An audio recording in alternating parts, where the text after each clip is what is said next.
Start చేద్దామా sir? Why not? Question mark వేయండి ఒకసారి. రాజకీయం అది మనం అర్థం చేసుకోవాలి. పర్టికులర్గా ఆ ప్రభుత్వం అలాగే ఎందుకు చేస్తుంది? మనకి మద్దతుగా, మన ఇండియాకి మద్దతుగా ఉన్న ప్రభుత్వం ఇంతకు ముందు ఉండేది. ఆ అమ్మ ఉండేటప్పుడు అంతా బాగానే ఉండేది. ఎప్పుడైతే ఆ అమ్మను మార్చారో ఈ బాబు శత్రువులతో చేతులు కలిపారు. శత్రువులు అంటే చైనానా మన అమెరికాతోని. నువ్వేం చెప్పావు నీకైనా అర్థం.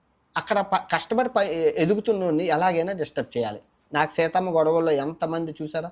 ఒక 1000 మంది, 5000 మంది తెల్లాలు ఇస్తే లేకడం, అది అన్సబ్స్క్రైబ్ చేయి, ఇది అన్సబ్స్క్రైబ్ చేయి, ఇది అన్లాక్ చేయి, ఇది అన్లాక్ చేయి, ఇది అన్లాక్, అది చేయి. ఈడు బతుకు ఎలాగుంది అవన్నీ కాదు, పని లేదు అంతే.